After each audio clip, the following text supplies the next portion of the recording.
Vamos lá para mais um capítulo, aliás, 2 capítulos, né, do nosso efeito placebo. Eu estou gostando bastante, achando bem interessante. Acho que faz todo sentido, né? Esperar 1 ou 2 minutinhos aqui, mas rapidinho.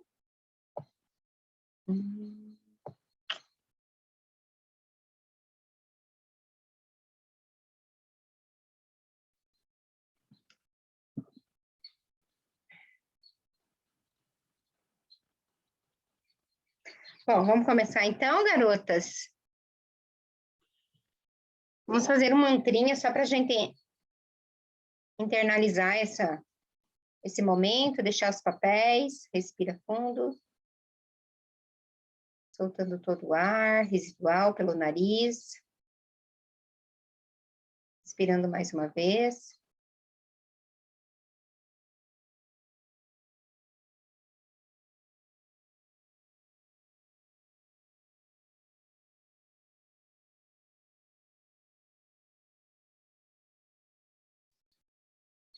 Om Shri Guru Pyo Namaha Harihi Om.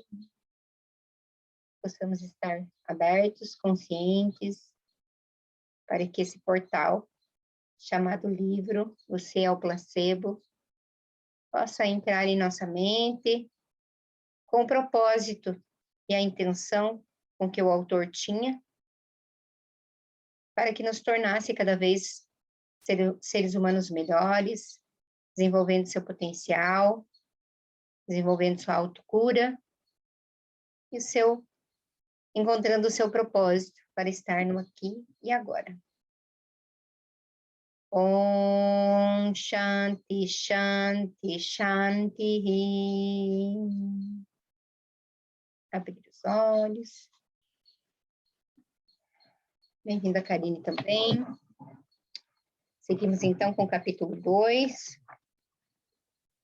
O importante é se 2, 3, 1, 4 lerem esse livro. Eu acho que se nós conseguíssemos mudar, né, e acredito que seguir realmente os ensinamentos que ele traz e baseado em toda essa pesquisa, porque o que me faz, assim, eu confiar mais em coisas que eu já acreditava antigamente foram as pesquisas que o autor fez, com vários grupos, né? Eu acho que o livro todo é baseado nessas pesquisas, então ele traz muita coisa, traz muitas pesquisas feitas, inclusive nesses capítulos iniciais aí ele cita inúmeras, né?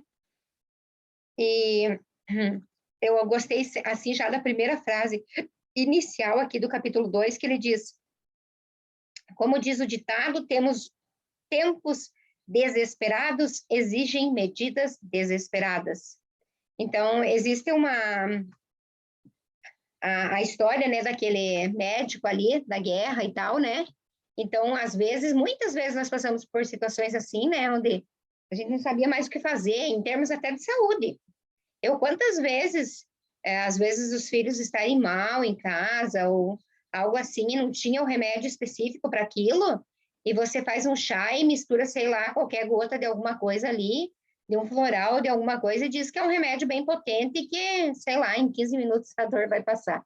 Eu já fiz muito isso, então, às vezes o desespero faz com que a gente use algumas técnicas e muitas vezes elas funcionam assim, muito, assim como funcionou aqui essa questão da morfina, né? Para que quando ele sentiu muita dor e que ele ele não injetava morfina e mesmo assim os soldados não sentiam a dor.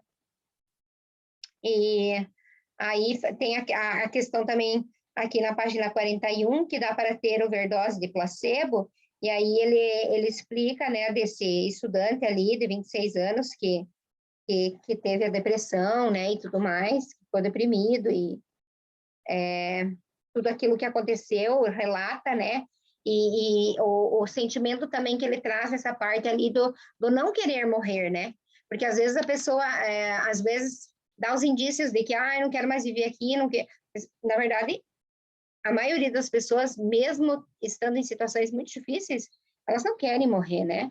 Acho que todo mundo quer, tem esse desejo interno de ser reconhecido, de ser amado, e tantas coisas que nós sempre falamos por aqui, mas que vibra nessa questão negativa, né, do não merecimento, do não consigo, do nunca poderei, do se sentir menor, né?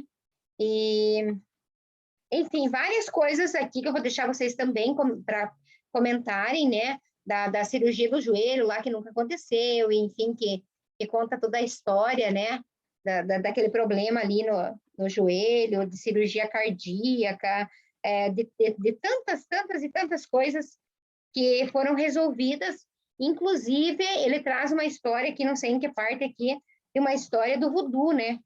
Esse capítulo 2 foi o que a gente viu na... Esse capítulo 2, não, esse capítulo 1, a gente viu na outra aula, o capítulo 2 que traz tudo isso, né? Vamos ver aqui. Isso, é o capítulo 2. E aí depois vem o capítulo 3, que é a parte, assim, que me encantou bastante, que é a questão do cérebro, que eu gosto muito de ler sobre isso, de estudar sobre essas coisas, do que acontece com o nosso cérebro, com os nossos pensamentos, e ali ficou assim, eu acho que vamos comentar aí no segundo momento, vou abrir aí para a Patrícia colocar aí as colocações dela aí desse capítulo 2 aí, de todas essas histórias, essas experiências que o doutor Joy Dispenza teve nessa parte aí, e depois a gente vai para o capítulo 3, pode ser? Vou colocar todas nós aqui no nosso vídeo, né? Todas nós 4 aqui. E isso é assim a gente se vê. É como uma rodinha, né? Estamos nós 4 aqui dispostos a discutir esse livro. Acho que tem o Emanuel aí fazendo companhia também, pelo jeito.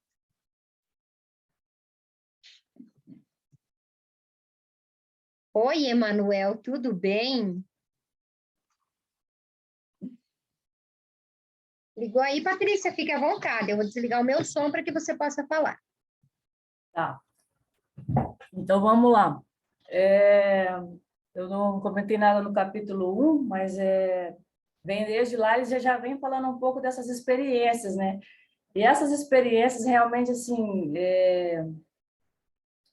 tem algumas coisas que eles mexem com umas coisas bem perigosas, né? Tipo, primeiro eu achei super interessante quando ele teve coragem de fazer uma cirurgia do coração que não fez.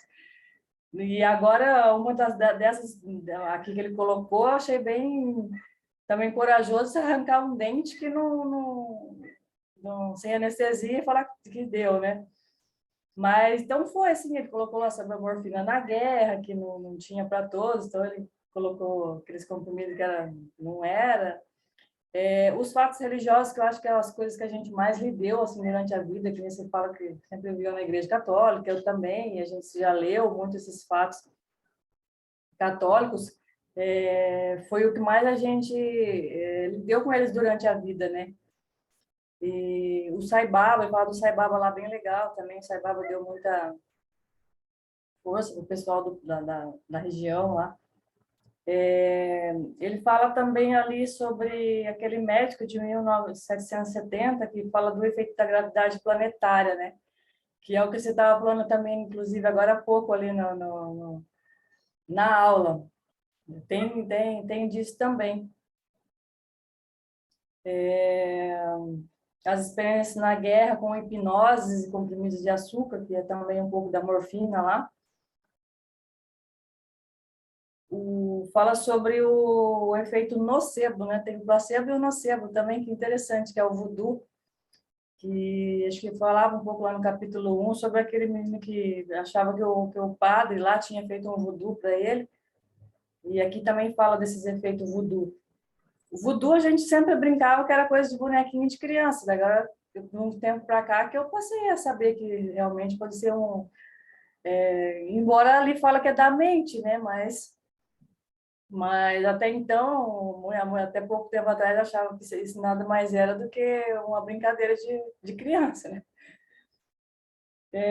As experiências com as crianças no Japão, comenta alguma coisa sobre aquelas experiências também, não me lembro certinho, eu não coloquei muito detalhado, que era bastante experiência. das pessoas com asma e vapor de água. Aí da extração do dengue, essa anestesia que eu coloquei. E, então, são bastante experiências que ele fala que realmente foram experiências, né, vividas. Mas eu ainda, para mim, assim, não sei se ainda sou uma mente muito primitiva ainda, não sei se como que eu lidaria, ou então, até as pessoas que passaram ali, como lidaria com isso se ela soubesse que realmente era só um placebo, né? Porque se a gente sabendo, eu não sei, eu acho que eu não teria tanta fé, assim, ainda não cheguei nesse ponto ainda. Por isso que eu estou, assim, lendo esse livro, mas falando, nossa, será que eu vou conseguir usar isso na minha vida? Porque, a princípio, a maioria ali era sem saber, né? Agora, se a gente souber, como é que vai ser isso daí? Ele fala também um pouco ali no capítulo 2 sobre aquela ativação da Gênesis. Mas, porque, voltando ali um pouquinho nesse que você falou na aula sobre esse lado dos planetas, né? Parece que daí, como a gente sabe que tem todo esse lado aí que os planetas tá bagunçado, eu até falei que não é meus horários até que tá normal, que eu estou conseguindo controlar bem, mas o problema é esses planetas que tá mexendo muito comigo. E quando você falou ali daquela, a gente às vezes abaixa a vibração. Durante o ano passado, principalmente depois que eu me lidei ali com o grupo, teve um momento que eu estive até bem, mas só que de dezembro para cá eu também achei que deu uma decaída, assim. Tem a ver também, conversei de novo com a Gessana, era um momento que estava realmente no meu, como é que ela fala, na minha rota ali, né, no meu trânsito.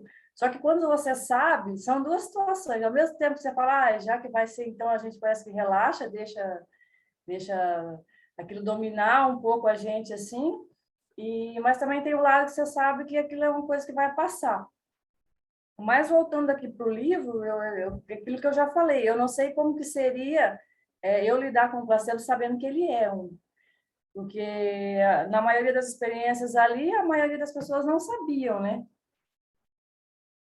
Então, eu ainda estou, falando dentro do capítulo 2 ali, que foi mais o que eu anotei, estou ainda na expectativa que ele vai colocar mais para o final do livro, porque para mim ainda assim, não sei se eu saberia lidar com as pessoas ali com essas experiências, assim.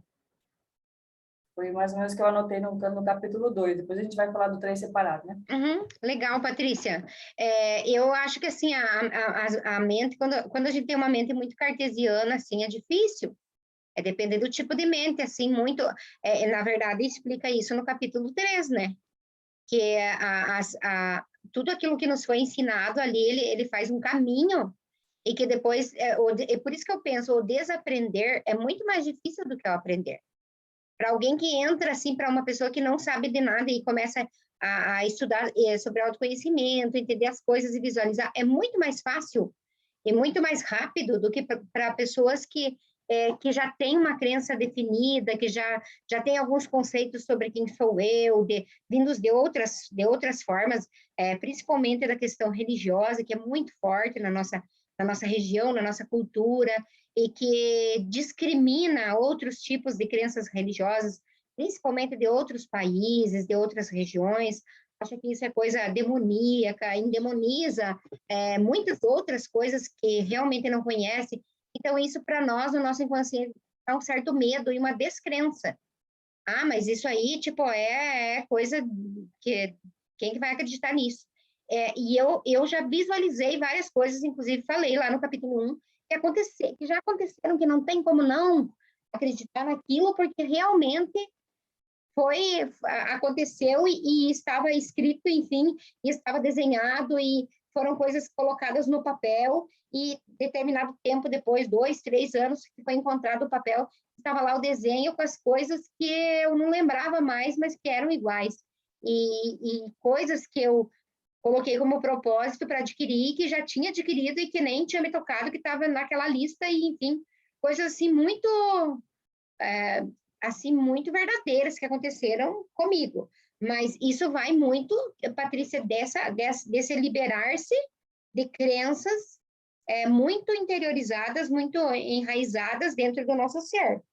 E uma coisa bacana que ele fala também ali, ainda no primeiro capítulo, é sobre a meditação transcendental. Eu tive uma aluna de yoga que fez yoga aqui comigo por um tempo, ela não mora mais aqui, mora em Guarapuava, e ela foi para o Rio de Janeiro, tinha um guru lá muito famoso e que ele fazia essa meditação transcendental, era mais uma elite, assim, ela tinha possibilidades, né, de estar nesses grupos, assim, onde tinha um poder aquisitivo maior, e ela foi, acho que, sei lá, 3, 4 dias, e onde ele dava um mantra, né, e a pessoa, através daquele mantra, ela conseguia tudo aquilo que ela desejava. Mas vem bem essa questão que a Patrícia colocou. O quanto eu acredito nesse mantra?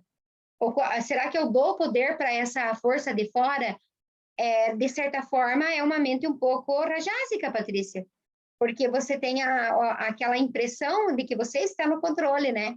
E que, tipo, se eu sou o que está no controle e o que estou produzindo as ações, então eu não posso acreditar nesse efeito placebo, porque eu estaria abrindo mão e teria que admitir que o universo é que constrói o meu caminho, e não eu. Então, essa é uma mudança muito radical de visão do autoconhecimento, que todos nós fazemos essa jornada, e uma hora ela vem e uma hora ela se fixa, porque ela tem fundamento lógico, ela não é uma coisa aleatória, ela tem muita lógica em ser isso, mas é uma visão totalmente diferente do que a que nós acreditávamos dentro da cultura, que eu acho que em todas que estão aqui nesse momento presente agora nessa aula, acho que todas nós vivenciamos em maior ou em menor grau, mas eu acredito que sim, nós fomos meio que catequizadas para um determinado lugar, onde eu pelo menos, vou falar por mim, vocês estão aí também, podem pegar a palavra daqui a pouquinho e falar por vocês, eu acreditava muito em coisas que seriam pecado, e se eu fosse acreditar, sei lá, em alguma coisa, de repente era do mal, ou eu ia receber algum castigo. Então, muitas coisas que às vezes eram muito reais e muito factíveis na vida, mas que ficava ali aquele medo até de ler o tal do livro, porque, meu Deus, o livro era, sei lá, o que queria acontecer se lesse o tal do livro. Não sei, vocês aí, quem quer falar primeiro? Se é a Marli, se é a Maristela, se é a Karine, liguem o microfone de vocês e eu passo a palavra para vocês.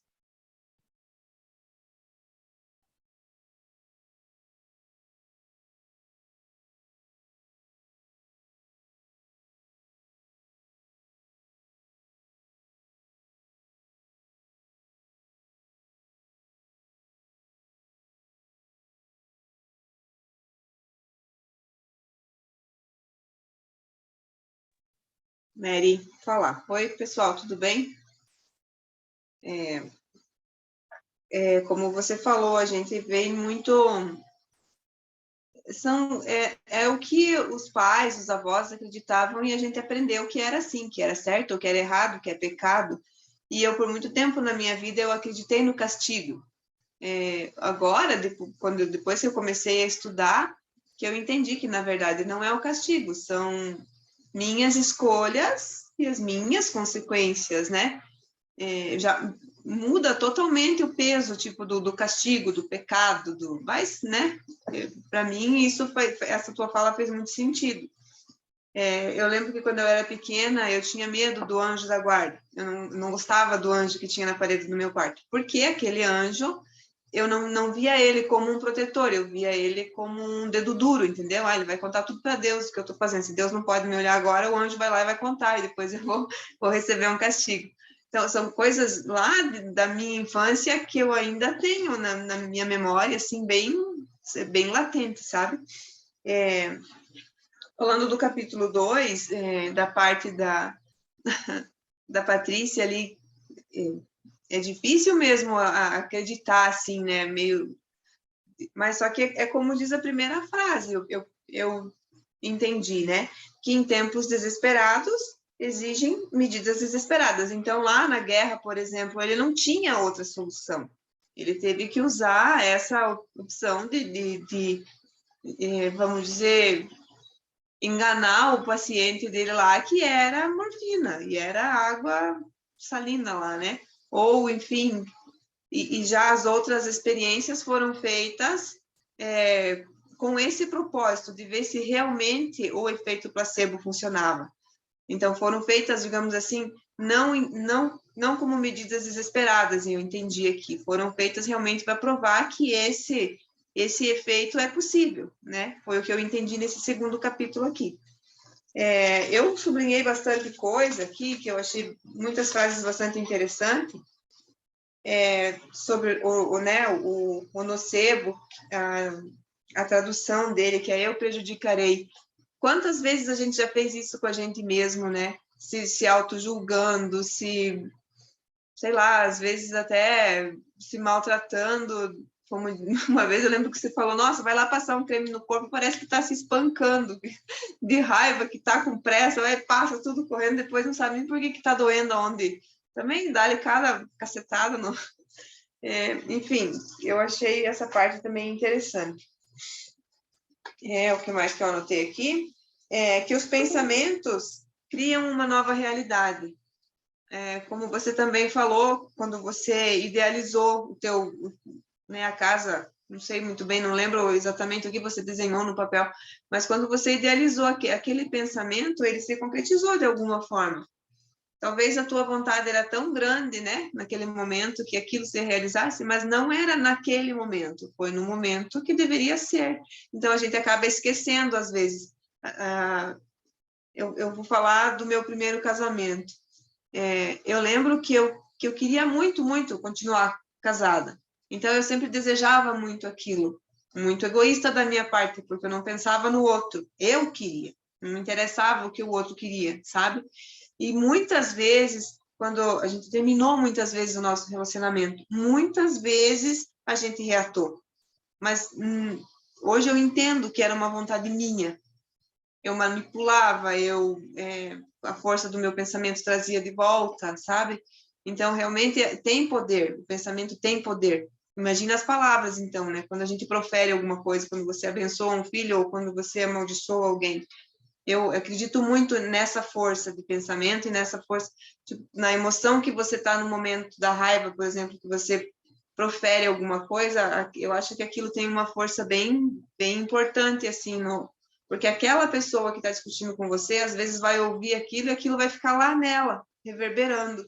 E pode ser realmente que aconteça alguma coisa, um acidente, tomara que caia lá e quebre a perna, né? Deus que me perdoe, mas quantas vezes a gente fala na hora da raiva alguma coisa assim? E às vezes eu falo, meu Deus, boca santa, né? Foi lá e aconteceu a coisa. Demais que o condicionamento cria mudanças, né? Que também você fez essa experiência com a gente quando você fez aqueles dias de meditação, lembra? Que a gente fez, acho que 7 dias seguidinho ali, não me lembro se era 7 ou 9 dias. 9 dias. 9 dias, tipo, no começo parecia, ai meu Deus, levantar era pesado, ficar ali todo dia, mas de repente aquilo era normal, já não era mais difícil, já era, né, já não precisava mais de tanto esforço, já era um hábito, né? Que mais que eu coloquei aqui? Que o nosso corpo, né, o corpo humano é o melhor farmacêutico para si mesmo. E porque as receitas mais bem-sucedidas são prescritas pelo próprio corpo. Penso que aqui a gente sabe aonde tem a dor. Muitas vezes a gente sabe que está doendo ali, por exemplo, uma dor, vamos dizer, uma dor sentimental, que ela vem para o físico, né? Conforme você sabe, no fundo você sabe o porquê que você tem aquela dor. E talvez você não saiba naquele momento como trabalhar naquela dor, mas você sabe o porquê. Você sabe, ou o teu ego não deixa você ressignificar tal momento, ou, né? Então, a gente tem essa sabedoria, a gente não usa, só isso. Eu vejo dessa forma que ele traz nesse livro aqui. A gente precisa aprender a usar o que a gente tem. A gente usa muito pouco. O que mais que eu anotei aqui? Essa parte aqui é legal também. Que a esperança é como uma força, a esperança é uma força poderosa para a cura e sobre o amor incondicional e a farmácia natural dos elixires que esse nos fornece, como os mais poderosos estimulantes do sistema imunológico. Então, tudo é por amor. Aqui entra um pouco também da constelação, né? Que tudo é por amor. Você não, tipo, vamos pegar a educação de um filho. Às vezes você reprime um filho ou como a gente sofreu repressão quando era mais novo, como eu repreendo meu filho, não é para fazer ele sofrer, na minha visão, nesse meu momento, seria como se fosse o melhor para ele, assim como nossos pais fizeram com a gente, né? Não, você não pode sentar assim, de perna aberta, porque você é menina. Na cabeça deles, isso era para me proteger lá na frente, não era para fazer um bullying ou para me deixar cheia de limitações. Só que a nossa mente entende tudo diferente. O que mais que eu tenho aqui no segundo capítulo? Que quando a nossa intenção, né, quando colocamos uma intenção maior por trás do que estamos fazendo, naturalmente obtemos melhores resultados. Em suma, quanto mais você aprende o que e o porquê, mais fácil e eficaz é o como. E isso é verdade, né? E no segundo capítulo, a minha contribuição seria essa. Bem isso, Karine. Eu também sublinhei aqui, estava olhando agora aqui, ó, essa parte aqui que você colocou sobre o processo não funciona por causa de alguma mágica no comprimido, que era aquela pesquisa dos comprimidinhos, né, azul e cor-de-rosa, mas porque o corpo humano é o melhor farmacêutico para si mesmo e porque as receitas mais bem-sucedidas são prescritas pelo próprio corpo. Então, na verdade, esse autoconhecimento, é o conhecer o que o corpo necessita. Eu várias vezes me peguei pensando o que eu estou precisando agora, um chá, e vem o chá, ou qual é o chá que eu tenho a necessidade de tomar. Ou se você for se servir, por exemplo, for almoçar fora e for se servir em algum restaurante self-service, você vai, se você se conectar bem com você, se você respirar bem profundamente, você vai pegar exatamente aquilo que você precisa naquele dia. Se não for pelo desejo, sabe? Se você sair dessa questão dos desejos e você ficar alinhado, e você ficar inteiro, porque tudo isso eu acho que necessita de uma grande vibração, de uma crença muito grande. Mesmo eles estando naquela posição de serem cobaias, mesmo sem saber, eles confiavam muito naquele médico, eles confiavam naquela pessoa que estava cuidando deles quando dizia que aquilo iria funcionar e que iria fazer bem para eles, né? Então, eu acho que vai além, vai uma força maior de confiar que o universo realmente vai te dar aquilo. Porque se você não confia que tudo faz parte de um todo muito maior e que o teu corpo tem uma sabedoria interna e que você é feito da tua matéria, o teu corpo físico é feito da mesma coisa que é feito o mundo todo do lado de fora e é tudo interligado, eu acho que você não consegue adquirir essa fé, essa confiança de que realmente vai acontecer e aí o placebo não vai funcionar. Eu acho que do primeiro capítulo ficou bem mastigadinho, se alguém quiser, do terceiro, do segundo, né? Se alguém ainda quiser colocar mais algum, mas fica aberto aí para Maristela, Marli, enfim, falar sobre o terceiro capítulo, que eu acho que é bem bacana também, e tem toda essa pesquisa, né? A nível cerebral e enfim, de neuroplasticidade, de neurônio, de mudanças, né? Fisiológicas dentro dessa e isso me encanta bastante, eu acho bem, bem bacana, acho assim que reforça uma possibilidade de você ter novas coisas ou ter novas perspectivas a partir desse desejo interno e dessa confiança e de uma entrega diária, porque eu acho que tudo isso tem que ter uma entrega, tem que ter uma confiança, mas tem que ter também uma insistência amorosa, uma permanência, seja lá na meditação, seja no desenho, seja na contemplação da mandala com as coisas escritas, enfim, que já vinha, né, da parte do segredo, que eu acho que tem tudo a ver. Então, abra aí para a Marli ou para a Maristela, qualquer uma das duas que queiram ligar aí os seus microfones. Meninas e Mary, então, só para mais uma questãozinha do 2, queria que a gente falasse do 3, né? Mas não sei se vocês, como eu entrei mais tarde, de repente vocês até comentaram que eu assinalei, além dessas questões todas que a Karine colocou, e a Mary também, não sei, eu não ouvi a Paty falando, a Patrícia, mas eu assinalei aqui na página 67, que para mim fez bastante sentido, quando ele coloca a questão de nós ficarmos mais propensos a sofrer de várias doenças, quando nos fazem acreditar que porque nós envelhecemos, talvez porque eu sou mais velha, né, um pouco, então eu, assim, bastante, né, mais velha do que vocês, então, para mim, tocou essa parte da questão de quando nós envelhecemos, nos fazem acreditar que nós teremos algumas doenças porque estamos velhos, tanto mídia quanto a própria família.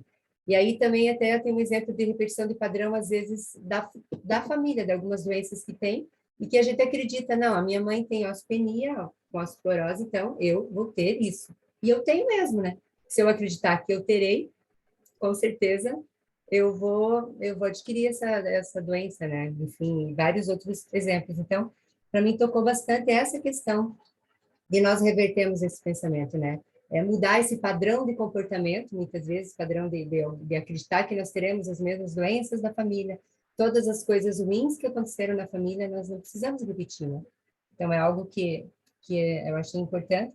E nesse mesmo sentido, ali na 79 também, ele fala que, além daquilo que nós somos programados muitas vezes para pensar em nós mesmos, bem no meio ali da página 79, também incluindo o quanto também o que somos programados para pensar que os outros pensam de nós, e muitas vezes fazem com que a gente tenha ou fracasso, e também que nós sejamos bem-sucedidos, se a gente acredita que os outros pensam bem ou mal, e como isso às vezes nos toca ainda, né? Ele acaba nos condicionando, né, a acreditar nessas questões. Então, é isso que para mim também ficou bem importante do capítulo 2.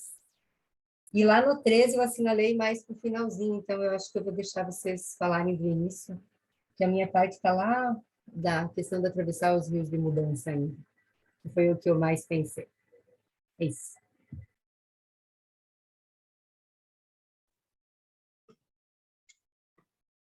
Oi. Na verdade, assim, eu só quero comentar um pouquinho do 3, que eu achei assim, ele falou bastante das experiências mesmo, para chegar no 13 e falar, eu acredito que seja isso que eu não sei dizer para vocês qual que é a página, porque eu tenho no computador, eu acho que não bate com o livro. Mas a minha no computador é 80. Abaixo da figura do cérebro. Quando aprendemos coisas novas e começamos a pensar de outra forma, o cérebro ativa sequências, padrões e combinações diferentes. Ou seja, atiramos distintamente diversas redes de neurônios, e sempre que fazemos com que o cérebro trabalhe de outro modo, mudamos a mente. Então, é isso mesmo, como a Maristela acabou de falar, quando a gente muda o padrão, e na verdade é de energético, né, Mary? Porque a gente, se está numa vibração que não seja boa, ela vai para outros, é como a Patrícia estava falando agora, tem influência planetária, lunar, tem influência das marés, da Terra, depende muito da época ou do conforme está conforme está o planeta mesmo, na verdade, os planetas, né? E ali eu achei bem interessante, porque ele fala o capítulo 13 inteiro sobre isso, sobre como a gente ativa o nosso cérebro para mudar a nossa mente, para que sejamos positivos, para acreditar, porque, na verdade, o placebo, quando faz pesquisa, você não sabe se você recebeu o placebo ou não, então você não tem como acreditar ou deixar de acreditar, você só vai fazer o uso porque é uma experiência, né? E eu acho que nada mais assim visível para a gente ter, se a gente acredita ou não, foi esse último ano de Covid. O que foi usado tanto nas pessoas? Ninguém sabia o que era. Muitos remédios que foram usados, ninguém sabia, porque ninguém sabia dessa doença. Foi uma novidade, foi um padrão novo que está sendo mudado, e nós estamos acreditando sem ver, nós estamos acreditando na ciência, eu pelo menos estou acreditando, né? Na ciência e no positivo de cada um, na referência que cada um tem energeticamente, espiritualmente, de vibração, para que tenha ou não tenha tido, seja da melhor forma, seja passar bem, tomando o remédio ou não. Alguns tomaram, não deu certo, talvez eles não estivessem nessa energia, outros nem precisaram e talvez, eu acredito muito que parece que algumas coisas foram algumas escolhas, não nossa, né? Alguma conspiração do universo, talvez, né? Algumas, assim, que parece que aconteceu, assim, para que pudéssemos acreditar mais, talvez, ou pudéssemos mudar algumas coisas, esse padrão energético aí. E é o que a nossa mente faz. Quando ele fala ali, eu achei bem interessante, quando ele fala que você está com dor de cabeça, o que você lembra na hora? De tomar um analgésico. Ali ele fala da aspirina, né? Porque às vezes nem é a aspirina que vai te mudar. Ai, foi um dia ruim que você teve, foi alguma coisa que aconteceu, mas você tomou aspirina, nossa, já fiquei bom, né? Como a Mary falou do chá. Eu também sou muito de chá, então eu gosto bastante, assim. Às vezes você está com alguma... Nossa, eu preciso de alguma coisa agora para... Toma um chá. Não, às vezes não escolho, assim, qual, mas toma um chá, dá uma baixada, assim, dá uma melhorada boa. Que ele fala ali, quando começamos a pensar fora da caixa, porque nós temos tudo muito certinho, né?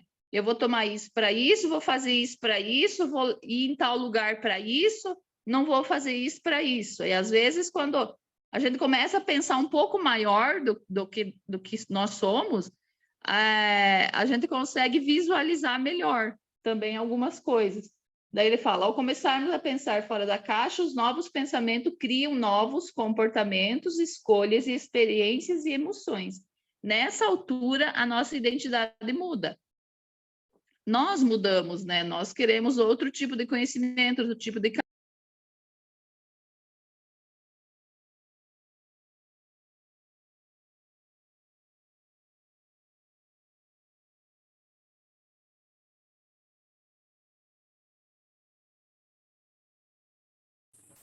Marli, tá sem som.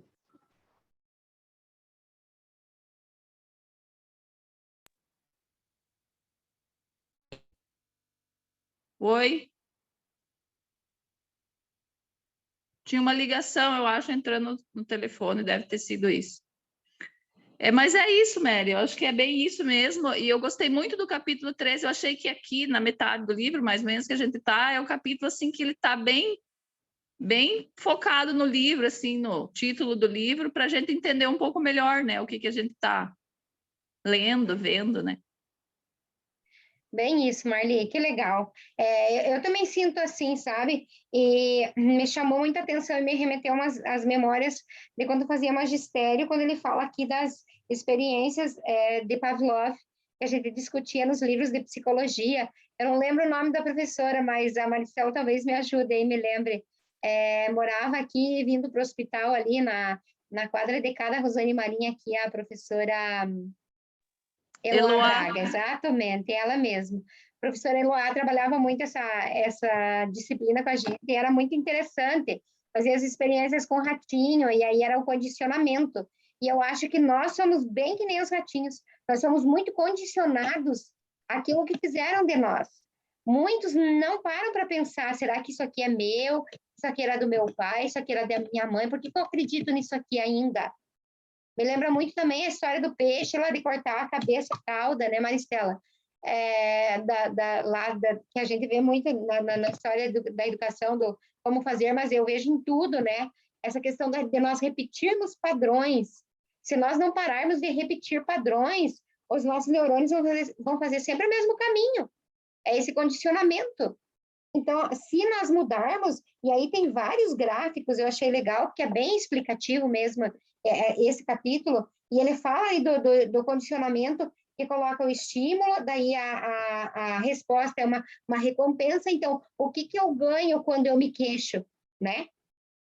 Que eu não mudo meu padrão de lamúria, o que as pessoas que se lamuriam uma vida inteira, o que elas ganham? Elas estão condicionadas a algum carinho, para ganhar naquele sentido ali.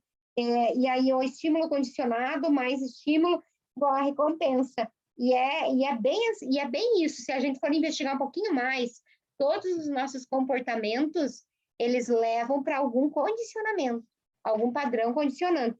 E aí, quando eu trago essa clareza, né, esse autoconhecimento, esse me entender realmente, de soltar tudo aquilo que não é meu, que era o que a minha mãe acreditava, que mulheres que se separavam eram, sei lá, vistas como largadas, como prostitutas, como sei lá, eu não sei o que passava no inconsciente dela, mas era uma crença dos avós, dos pais dela, e que foram passados pelos tataravós, então veio até ela, mas se ela não refletiu, cabe a mim essa reflexão, e não esse pegar o que ela me deu e aceitar, não, realmente a minha mãe sabe da verdade, porque a gente sabe que ela era um ser humano, eles não, eles são seres humanos, que erram, que têm uma vida também com muitos defeitos, assim como nós também, e que talvez eles também engoliram aquilo como uma verdade e que nunca refletiram, não pararam para refletir, mas não é porque eles não refletiram que eu não posso refletir, não posso criar outros caminhos neurais para o meu cérebro e acreditar que sim, que mulheres que se separam se empoderam, pegam sua própria vida, deixam de ser abusadas, deixam de ser comandadas pela vida de outra pessoa, porque tem consciência de que a sua vida depende dela e que as escolhas dependem dela. Então, muda totalmente o foco, muda totalmente a crença, né? Muda todo o padrão mental. E aí a minha filha pode acreditar nisso também, ou também criar o próprio conhecimento dela que seja diferente do meu. Então, parar de passar esse de pai para filho, e é como a Karine falou, na constelação, se explica muita coisa, mas ela também fez curso aí de constelação, tem muito de pais, dos avós e de tudo mais. E aí tem um desenho lá do cérebro criando novas redes neurais, né, ali, novas sinapses, muito interessante. E aí, pensando dentro da caixa, que daí tem o desenho lá daquele outro cérebro ali com alguns neurônios falando sobre a neurorigidez, né? Mas falando também dessa mudança dos neurônios, que pode fazer pensar fora da caixa, né? Que é o próximo desenho ali que tem na página seguinte. Eu achei bem interessante, e ali fala também do atravessando o rio da mudança, né? O velho eu para um novo eu, e fala do passado familiar e previsível, que é exatamente o que foi discutido agora, né? Que é o desconhecido nosso. Na verdade, nós lidamos com o desconhecido. Nós nem sabemos por que fazemos o que fazemos, muitas vezes, né? E aí a gente vai para um futuro não familiar e imprevisível. Tipo, o universo inteiro à nossa volta, são os novos conhecimentos, os novos estudos que chegam até nós e que vêm de vários lugares, né? Que não ficam só aqui em volta daquele conhecimento, e também não tinha como eles adquirirem outros tipos de conhecimento, se a gente for analisar assim friamente. Era uma era onde não existia internet, onde era passado de pai para filho, era um conhecimento que ficava ali meio dentro de cada família, então cada uma tinha aquelas crenças e eram passadas de geração em geração, e não tinha o que ficar, né, batendo na tecla de que aquilo não era verdade, porque não tinha nem como provar para eles que eles nem tinha por que provar também. Nós sabemos o que sabemos e não precisamos provar para ninguém, nem para pai, nem... Nós precisamos internamente estar livres para acreditar nisso e para criar nossa própria realidade, nos tornando nós mesmos o nosso placebo. Por isso que o título né, você é o placebo, porque eu acredito que nós somos realmente placebo. Eu acho que da minha parte seria isso. Se alguém tiver mais alguma colocação, meninas, eu fiquei bem animada, empolgada, gosto disso aqui, é uma coisa que eu gosto. Então, ainda bem que a gente leu o livro. Eu lia, a gente ficava chocada, eu lia muito livro de física quântica. É um pouco difícil no começo, mas explica muita coisa. É muito legal. Tem o Xerox, que na época não conseguia comprar os livros, mas eu xerocava o livro inteiro. Eu nem lembro quantos eu li, mas eu li uma penca. Tinha todo esse tipo de experiência sobre observador, objeto observado, o que era dupla fenda, e isso, nossa, muita coisa. E isso fazia muito sentido dentro da minha cabeça. Então, acho que eu já gosto dessa linha, então, para mim, eu fico nessa empolgação aqui. Talvez para vocês não seja tão empolgante assim. Mary, eu só gostaria de falar mais uma coisinha que eu esqueci ali. Nesse capítulo, esse final de semana, eu assisti um filme, ele é um filme teen, assim, na verdade, mas eu achei bem interessante, quem quiser assistir, é Crush à Altura 2. É um filme teen, é para todo mundo assistir, os filhos e tal aí de vocês, mas ele fala porque a menina tem que superar algumas coisas e ela fala com o cérebro dela. Então, ele tem momentos lá no filme que a gente percebe muito bem o que é a gente. Ele fala bem dessa parte, como a forma de pensar vai mudando os padrões. Era só para comentar isso, quem quiser às vezes assistir. Ele é bem levinho, é dentinho, assim. Legal, vou assistir sim. Eu gosto de indicação de filmes e tudo mais. Muito legal, Marli. Mais alguém, meninas? Não? Eu acho que encerramos, né, esses 2 capítulos. Eu acho que a gente discutiu eles bem discutidinhos. Ficaram bem. Acho que a gente falou tudo, né, aquilo que nos tocou nesse momento. E, na verdade, o capítulo 2 eram mais as pesquisas mesmo. Então, todas as pesquisas. A Maristela gostaria de falar. Maristela, fique à vontade. Só um minutinho, então. Uhum. Esse capítulo 3, assim, eu acho que quando vai entrar mesmo no assunto, porque até então eram mais experiências, né? E ele na verdade, ele é uma revisão desse livro aqui, né? Do Quebrando o Hábito, que é outro livro. Tanto eu não gostava do Homem, eu gosto dele. Então, ele ainda é uma revisão todinha do Quebrando o Hábito de Ser Você Mesmo, que eu não terminei de ler também. E só para fechar essa questão do atravessar o rio de mudanças que você estava comentando, né, Mary? A questão também do quanto é desconfortável essa mudança, né? Que ele coloca aqui.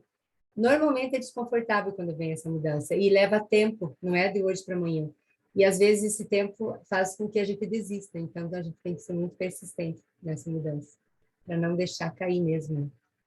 Então é isso. Legal, Maristela, bem lembrado. Às vezes, nas primeiras dificuldades, né, a gente já desiste. Ah, eu não quero, não posso, né? E escolhe tantas outras coisas, né? E às vezes não escolhe a si mesmo e a essa mudança, né? E não persiste. É isso aí. Eu acho que finalizou com algo bem pontual mesmo que a gente precisa refletir. Vamos unir nossas mãozinhas, então, para finalizar, meninas?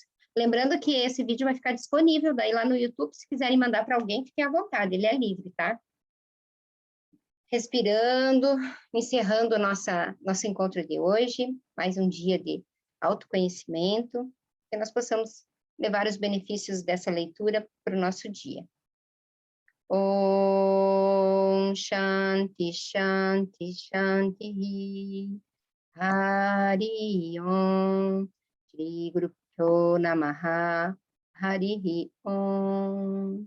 Namastê. Beijos, garotas. Gratidão pela companhia. Mais um dia encerrado. Quem quiser vir para a meditação amanhã, 6h30. Beijo.